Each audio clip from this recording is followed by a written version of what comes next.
Olá, boa tarde a todos e bem-vindos a mais uma reunião da Omeca. Damos graças a Deus por podermos uma vez mais estar aqui juntos para ouvir sobre a Palavra de Deus, que hoje será transmitida pelo nosso irmão João Paulo Xavier. Ouviremos também o grupo de louvor e teremos ainda alguma poesia. Lembrar ainda que poderão partilhar esta reunião com quem queiram e também deixar os vossos comentários e os vossos likes no chat. Até já! Olá, meus irmãos, boa tarde, a graça e a paz do Senhor Jesus. A mim foi dada uma oportunidade de orarmos juntos agora pela nossa reunião e agradecermos ao nosso Deus, porque Ele nos abençoará com a Tua presença, ainda que nesse ambiente online, ainda que nesse ambiente virtual. Por isso eu te peço, a você, irmão, onde estiver, se puder, curve sua cabeça, feche seus olhos, silencie a voz do seu coração, para que possamos louvar ao nosso Deus nesse tempo, porque Ele é bom e Ele é digno de todo louvor e toda adoração. Feche seus olhos, por favor. Obrigado, Senhor. Graças te damos, Paizinho. Obrigado pela oportunidade de estarmos reunidos, ainda que virtualmente. Nós cremos que o Senhor é poderoso para falar aos nossos corações, mesmo quando estamos separados, longe do templo, mas em profundo espírito de adoração e de comunhão e de culto ao Senhor. Obrigado, Deus. Nós pedimos Tua bênção para essa reunião. Pedimos Tua visitação pessoal, individual e também coletivamente, Senhor. A todos os irmãos, para a glória do Teu nome. Abençoe o pregador, o mensageiro, aquele que será usado por Ti nessa tarde para transmitir a Tua palavra, que nos conforta, que nos consola, que nos fortalece, que nos cobre com mantos de alegria, ao invés de vestes de tristeza e de luto. Só Tu podes, Senhor, fazer por nós isso. Obrigado pelos jovens, pelo louvor, que eles também sejam usados para alegrar os corações, através das suas músicas, dos seus cânticos, e que nós possamos, ao final da reunião, termos um coração alegre, um coração que confia, um coração que descansa no Senhor. Oramos por Portugal, Senhor, essa nação abençoada, que o Senhor possa visitar as autoridades e abençoá-los, Pai, com dinâmicas e ações que minorizem o sofrimento das pessoas, sobretudo dos que mais necessitam, dos mais carentes. Abençoa as autoridades desse país, Senhor. Abençoe o governo, os ministros, em nome de Jesus, para a glória de Deus Pai. Eu oro em Teu nome, Jesus. Esteja conosco. Espírito Santo, esteja conosco. Amém. Olá, meus queridos irmãos e amigos. Está quase a fazer um ano em que começou esta pandemia e nós começámos a sentir na nossa saúde, na nossa economia, nos nossos empregos, em familiares, em amigos, vidas perdidas, vidas destroçadas, momentos de grande aflição, de angústia. Mas nós, os crentes, temos a Jesus, o nosso Salvador, a nossa rocha eterna, nosso garante nas aflições. Mas já Davi, no Velho Testamento, no Salmo 62, também cantava e louvava ao Senhor. No verso 5, diz assim: ó minha alma, espera somente em Deus, porque dele vem a minha esperança. Só ele é a minha rocha e a minha salvação. É a minha defesa, não serei abalado. Em Deus está a minha salvação e a minha glória. A rocha da minha fortaleza e o meu refúgio estão em Deus. Confiai nele, ó povo, em todos os tempos. Derramai perante ele o vosso coração. Deus é o nosso refúgio. E já no Novo Testamento, Jesus também fala sobre o homem que constrói a sua casa na rocha. Na rocha que é Jesus. E aquele que constrói na areia. Em Mateus 7, 24 diz assim: pois todo aquele que escuta as minhas palavras e as pratica, assemelhar-se-á ao homem prudente que edificou a sua casa sobre a rocha. E desceu a chuva, e correram rios, e assopraram ventos, e combateram aquela casa, e não caiu, porque estava edificada sobre a rocha. E aquele que ouve as minhas palavras e não as cumpre, compará-lo-ei ao homem insensato que edificou a sua casa sobre a areia. Desceu a chuva, correram rios, e assopraram ventos, e combateram aquela casa, e caiu, e foi grande a sua queda.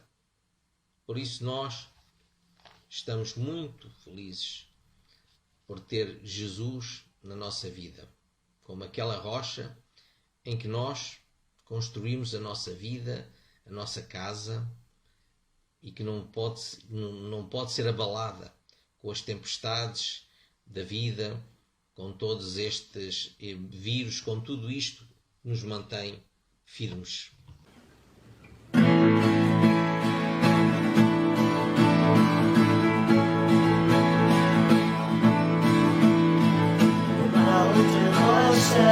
Banhadas como o nosso,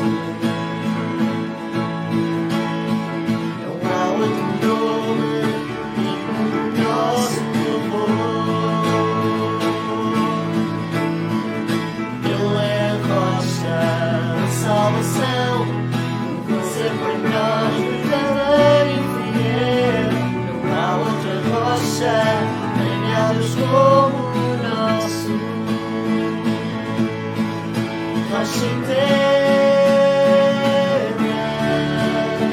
a rocha é Jesus. Rocha eterna,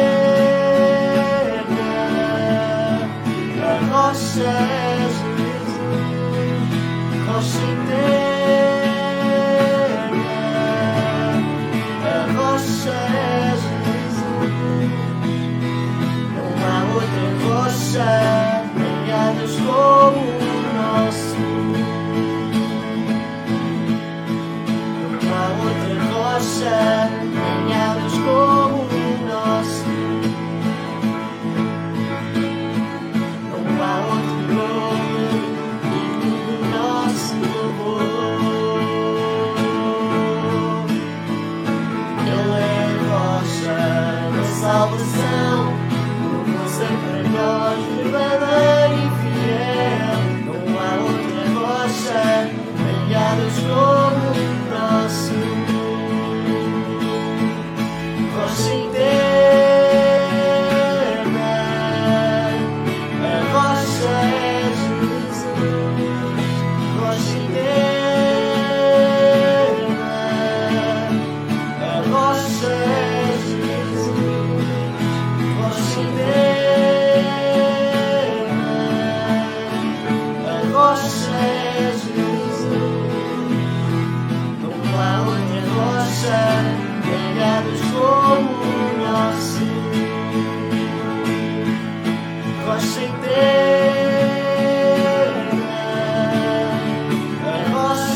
Aos 8 anos, minha mãe, que em jovem tinha frequentado a Igreja Evangélica do Castelo, levou-me pela sua mão à escola dominical.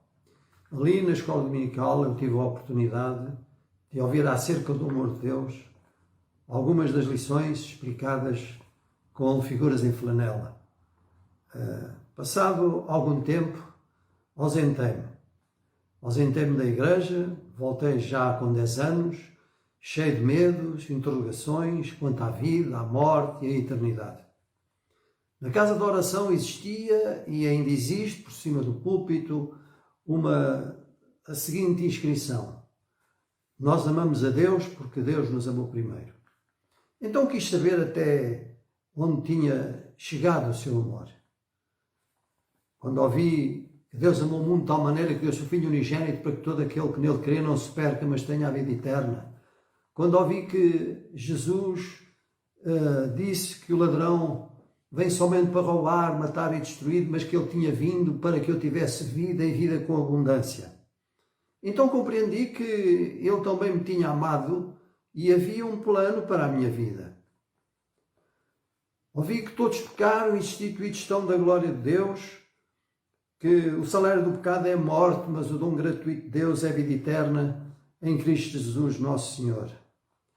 Que todos estavam desviados, desgarrados, cada um se desviava pelo seu próprio caminho. Quando eu então ouvi isto, vi que no seu amor que ele me estava a mostrar que era pecador, que estava separado dele. Ouvi e senti que não podia salvar-me a não ser por Cristo, a única solução. Quando ouvi, pela graça sois salvos por meio da fé, isto não vem de vós, é dom de Deus, não vem das obras para que ninguém se glorie. Ouvi que Deus prova o seu próprio amor para conosco pelo facto de ser Cristo, ou de Cristo ter morrido por nós, sendo nós ainda pecadores. Ouvi que o próprio Senhor Jesus tinha dito que era o caminho, a verdade e a vida, que ninguém veio ao Pai senão por Ele. Cheguei à conclusão que Cristo era o único provedor da salvação. Ele tinha morrido no meu lugar e ressuscitado. Portanto, em conclusão, eu fui levado a reconhecer que, na verdade, devia receber a Jesus como Salvador. Porque ele próprio, João dizia que todos, quando se receberam, deu-lhes o poder de serem feitos filhos de Deus, a saber, aos que creem no seu nome. Se com a tua boca confessares ao Senhor Jesus Cristo e em teu coração creres que Deus ressuscitou dos mortos, serás salvo. E isto ouvi dizer que Paulo tinha afirmado isto em Romanos. E, portanto, foi então que eu vi que devia receber o Senhor Jesus como Salvador. Foi então que finalmente fiz naquele dia, no ano de 1956, fiz a minha decisão. Passei a ser uma nova criatura, as coisas velhas passaram, tudo se fez novo. A partir de então, o perfeito amor de Deus no meu coração lançou fora todo o medo que existia, que só atormenta o coração. Aos 15 anos, e no desejo de responder ao apelo de Jesus de ir e ser testemunha, juntamente com outros irmãos, criámos a Omeca, isto em 1958. Em setembro de 1962 fui batizado nas águas da Praia da Trafaria. Entre outros irmãos também foi a nossa irmã Maria Manuela Paz, que mais à frente, no tempo, casou comigo, já decorreram 54 anos. Em 1966 veio a mobilização para Moçambique. As dúvidas instalaram-se, mas agora já a plenitude do amor de Deus estava, e o próprio Senhor Jesus estavam derramados em meu coração. A família, aquela que viria a ser minha esposa, e a igreja ficaram orando por mim. Experimentei o que é viver sob a sombra do Altíssimo, de acordo com a promessa do Salmo 91, em situações concretas de muito perigo. Do nosso casamento, que foi em outubro de 1966, recebemos a herança do nosso filho, João Paulo, que casou com a Sara Estera em abril de 94. E do seu casamento, a herança dos nossos netos, Jónatas e Joana. Cumpriu-se o Salmo 128. Hoje, como família, procuramos todos servir ao Senhor e aos irmãos na Omeca e onde for necessário. Tenho 78 anos, mas sei que o meu Deus renova as forças ao cansado, na velhice será o mesmo e promete ser o mesmo até ao fim. Tem-me carregado algumas vezes ao colo, tem-nos carregado ao colo e vai continuar a fazê-lo. E ainda procuro ser útil para dar glória ao seu nome até que Ele me chame para a sua presença. Termino desejando que Cristo habite no vosso coração pela fé, estando arraigados e alicerçados em amor, e que vos conservais uns aos outros no amor do Senhor. E um apelo para os jovens: lembra-te do teu Criador nos dias da tua mocidade, antes que venham dias maus em que não tenhas contentamento. Entrega o teu caminho ao Senhor, confia nele e Ele tudo fará. Invoca o Senhor enquanto está perto, e se pode achar. Que Deus abençoe a cada um daqueles que ouviu este pequeno testemunho e que a Ele seja dada toda a glória e honra. Amém. Jesus é o centro de tudo.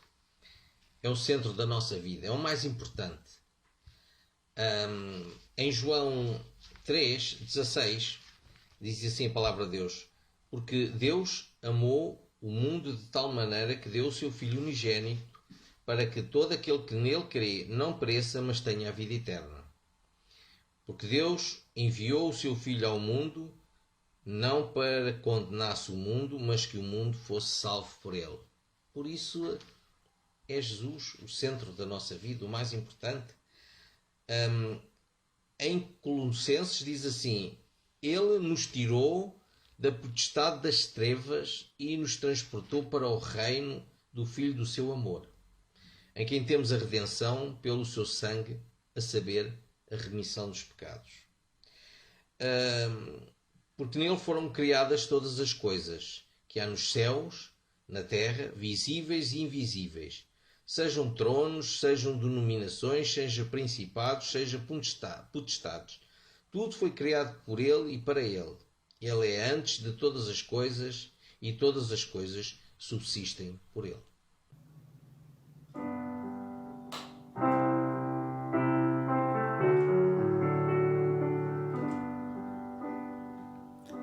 Bem mais que as forças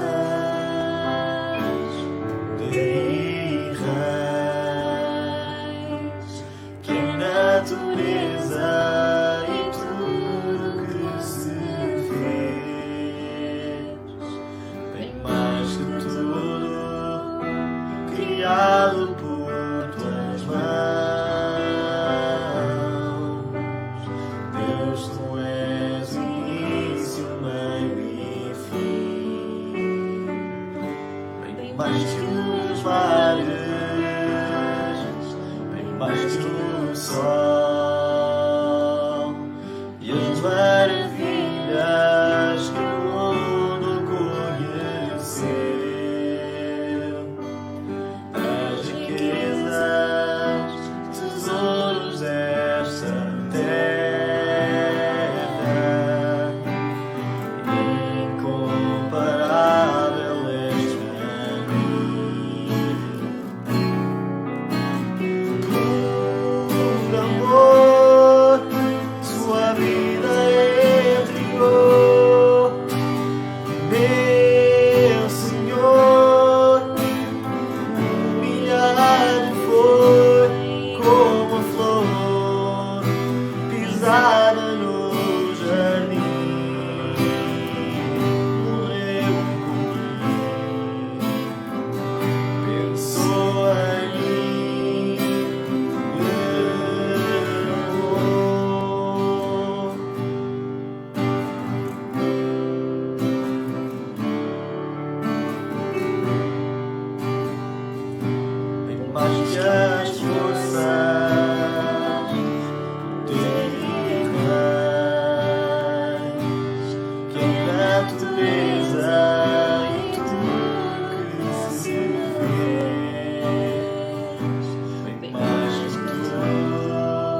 Senhor nos conhece ainda antes da formação do mundo e Ele já nos tinha escolhido para ser seus filhos.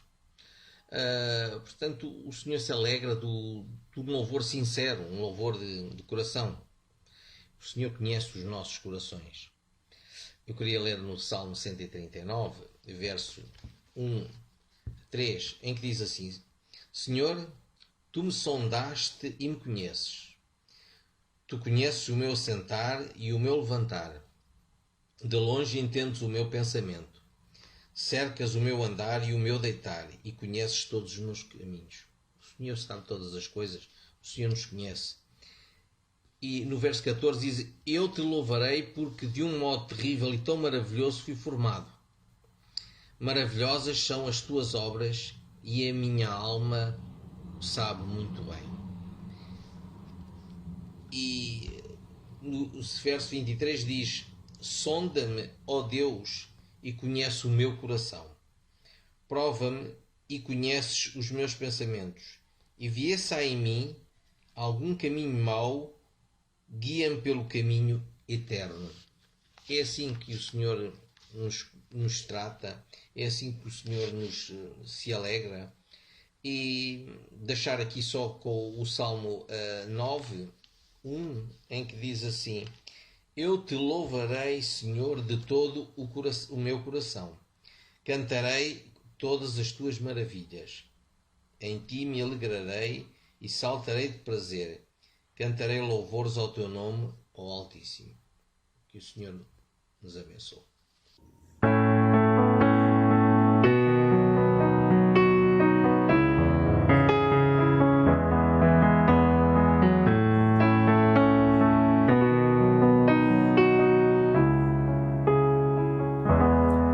Como descrever,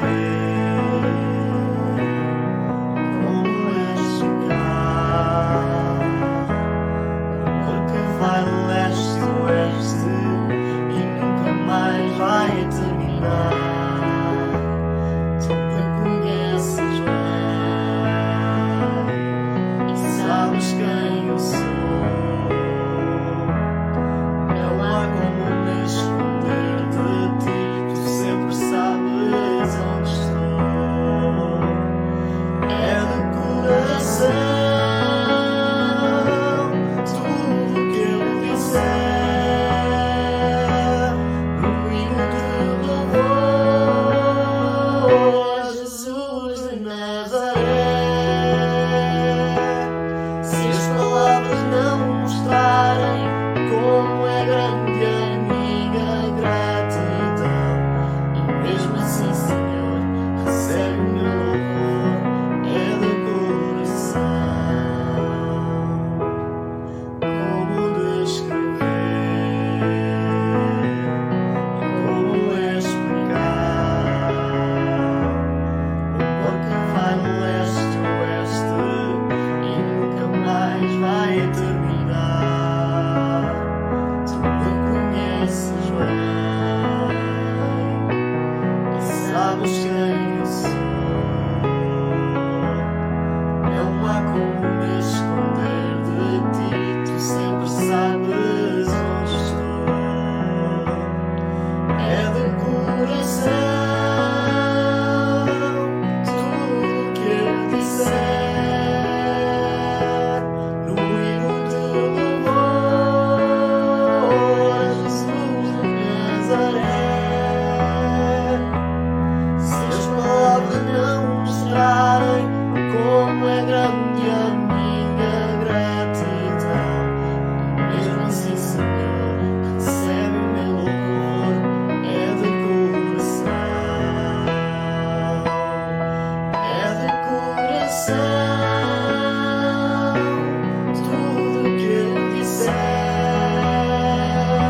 recebe o meu louvor, é de coração.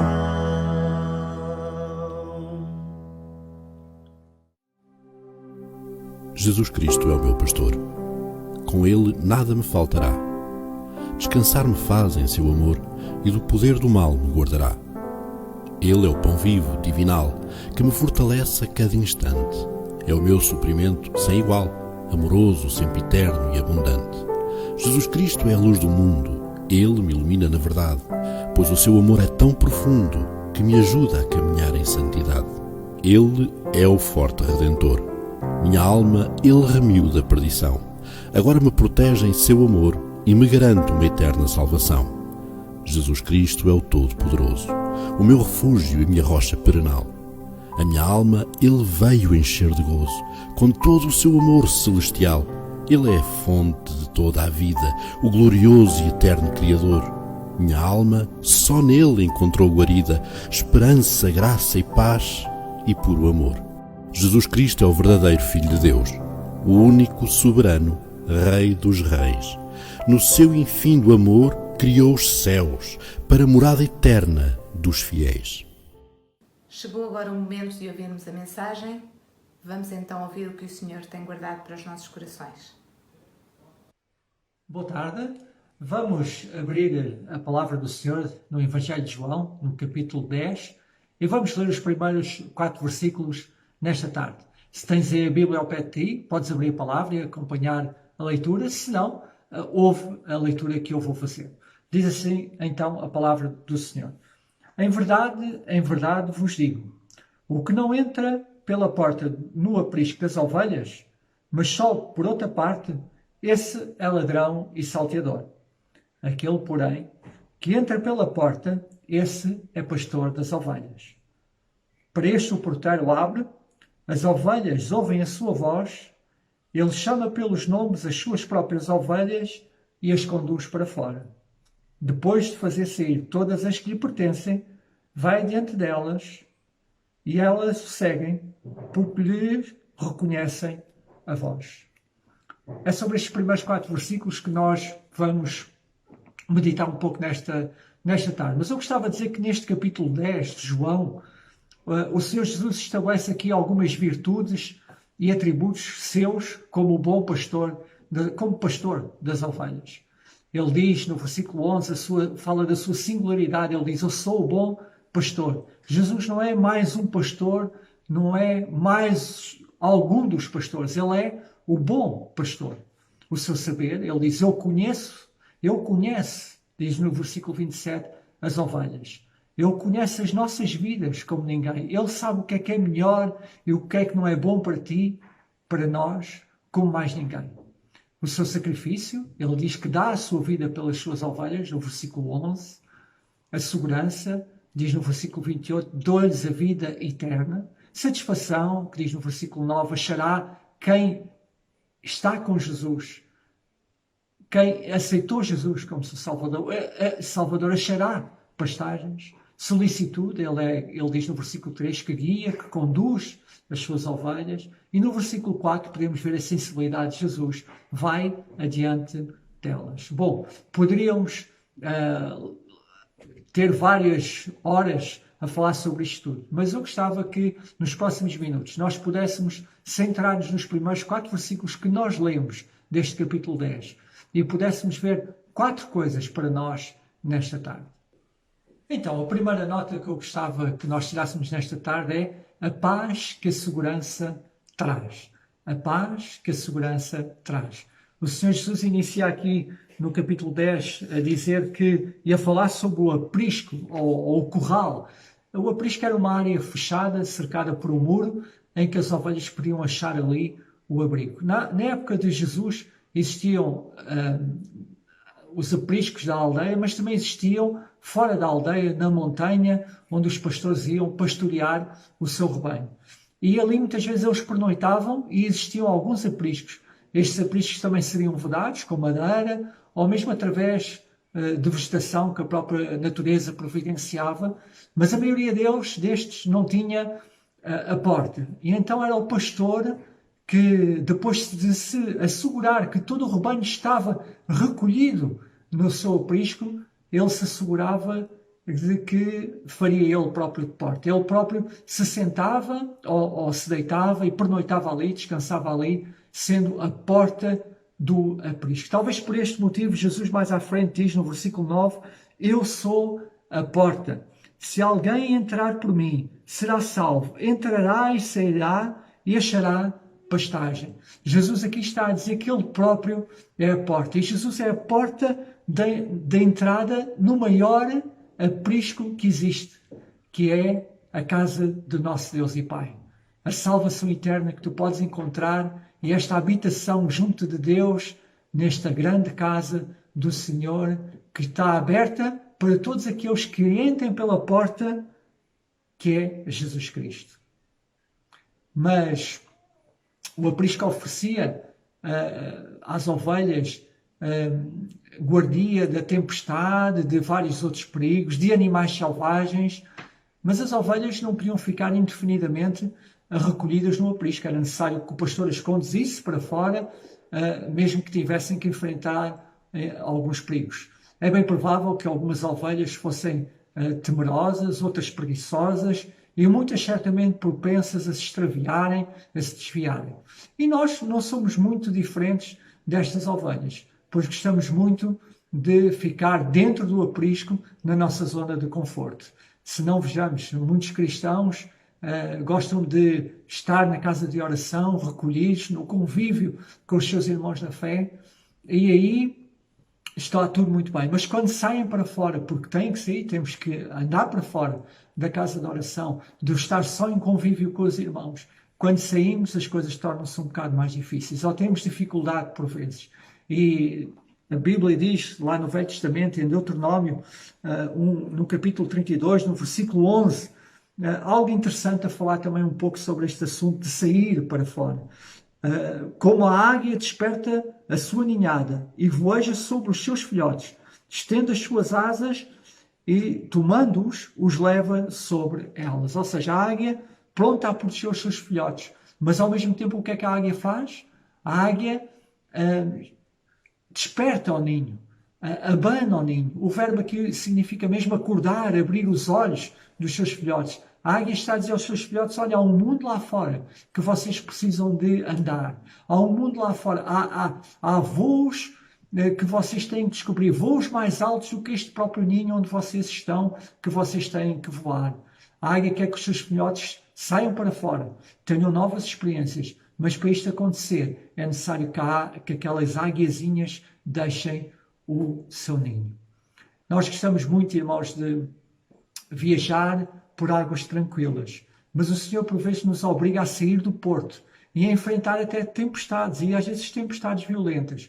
E o Senhor usa muitas vezes essas experiências, por vezes difíceis, para nos ensinar lições importantes, para nos fazer crescer na fé, para abrir os nossos olhos, para que nós vejamos a glória do Senhor e a nossa fé seja fortalecida. Muitas vezes não é só para nós vermos a glória do Senhor e a nossa fé ser fortalecida, é também para que os outros conheçam Jesus Cristo. É também para que os outros vejam o poder do Senhor, para que os outros vejam a glória de Deus. Mas por isso nós precisamos sair do nosso aprisco, do nosso ninho, e sair para fora das nossas casas de oração e estarmos junto daqueles que nos rodeiam no nosso dia-a-dia.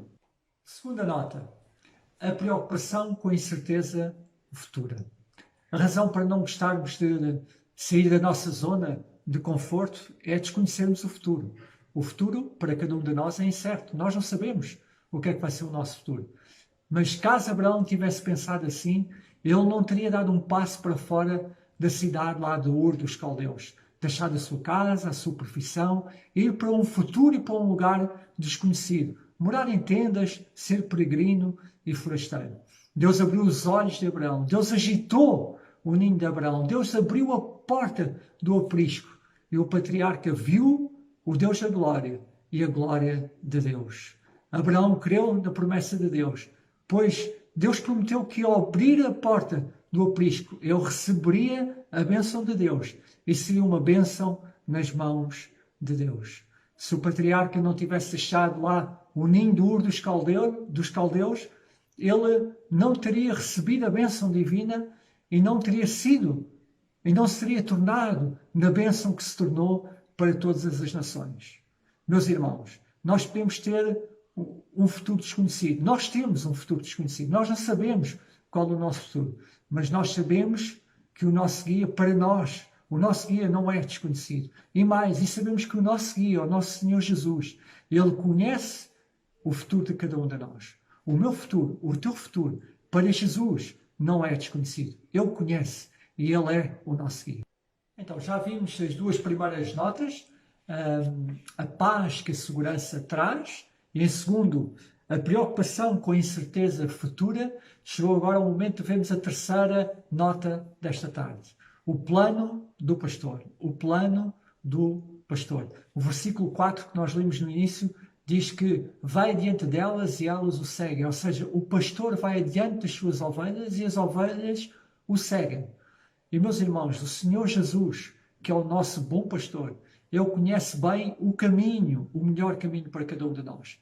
A nossa responsabilidade, aquilo que nós devemos de fazer é seguir o Senhor Jesus, o nosso bom pastor. Deixem-me dar 2 exemplos que podemos ver isso nas Escrituras. Em João, capítulo 6, versículo 1 a 14, depois podem ler quando acabar a reunião ou noutra altura, estes versículos, e vemos ali os discípulos a ficarem perplexos, espantados com a ordem do Senhor Jesus. A multidão era imensa, a multidão era enorme, só homens eram quase 5.000, os alimentos eram pouquíssimos. O Senhor mandou que os discípulos dessem comida, e a comida chegou, e a comida sobrou. Vejam o que é que diz a palavra de Deus. Em João capítulo 6, no fim do versículo 6, diz-nos que porque ele bem sabia o que estava para fazer. Porque ele bem sabia o que estava para fazer. Ou seja, o Senhor Jesus tinha a solução, mesmo antes de dar aquela ordem aos seus discípulos. Ele sabe, Jesus, o nosso bom pastor, sabe qual é o caminho, o melhor caminho para cada um de nós. Por isso nós devemos segui-lo, devemos confiar nele. Em João 11 vemos Marta e Maria a não entenderem a demora do Senhor Jesus. Vemos os discípulos a não compreenderem porque é que Jesus permaneceu mais 2 dias no lugar onde estava após ter recebido aquele pedido de socorro destas 2 irmãs. Só quando recebeu a notícia da morte de Lázaro foi então que o Senhor Jesus se dirigiu para Betânia. Porquê? Porque Jesus tinha planos, não era de curar a Lázaro. Jesus tinha planos de ressuscitar a Lázaro para que todos vissem o poder e a glória de Deus. E, meus irmãos, muitas vezes o plano de Deus envolve o desconhecido para cada um de nós. Muitas vezes o plano de Deus envolve o esperar para cada um de nós. Aquilo até que nós não gostamos, ou que nós não pensávamos que seria assim, ou que não era aquilo que nós queríamos. Mas o plano de Deus muitas vezes envolve isso tudo. E podemos ter certeza, meus irmãos, que o nosso bom pastor terá o cuidado de providenciar tudo aquilo que é necessário para cada um de nós. Um dos salmos mais conhecidos da Bíblia, ou se não é mesmo o mais conhecido, é o Salmo 23. E no versículo 1 diz: o Senhor é o meu pastor, e depois diz o quê? Nada me faltará. Jesus é o nosso pastor. Jesus é o nosso bom pastor. Por isso Ele não deixa que nada me falte, Ele não deixa que nada te falte. Já vimos então 3 notas, 3 pontos nesta tarde. O primeiro, a paz que a segurança traz. O segundo ponto, a preocupação com a incerteza futura. O terceiro, o plano do pastor. Vamos ver o quarto e último ponto, a quarta e última nota, o prazer de sermos suas ovelhas. O prazer de sermos suas ovelhas. Diz o versículo 3 lá do capítulo 10 que lemos no princípio, a dada altura o versículo diz: ele, o pastor, não é? Ele chama pelos nomes as suas próprias ovelhas. Meus irmãos, que privilégio, que honra, que responsabilidade sermos ovelhas do Senhor.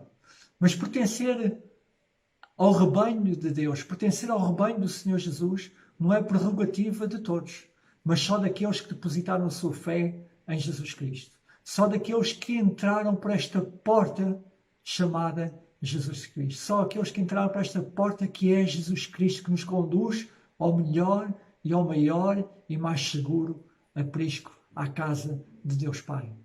Só aqueles que um dia reconheceram que são pecadores e que convidaram Jesus a entrar no seu coração e que o reconheceram como seu único e suficiente Salvador e Senhor das suas vidas, a que podem e a que pertencem a este rebanho.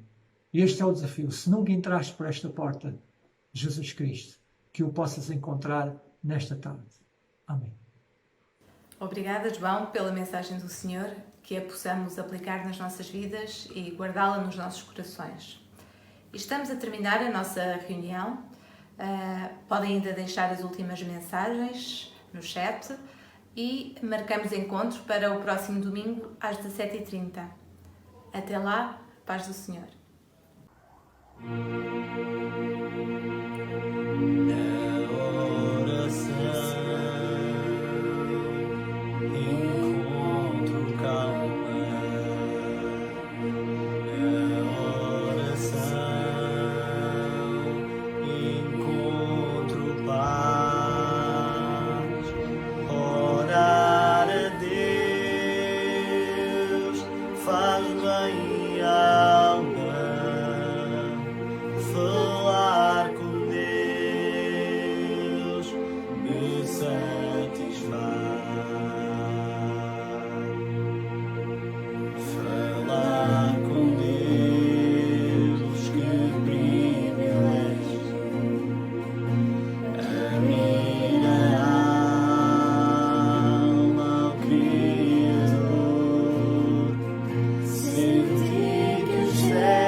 Grande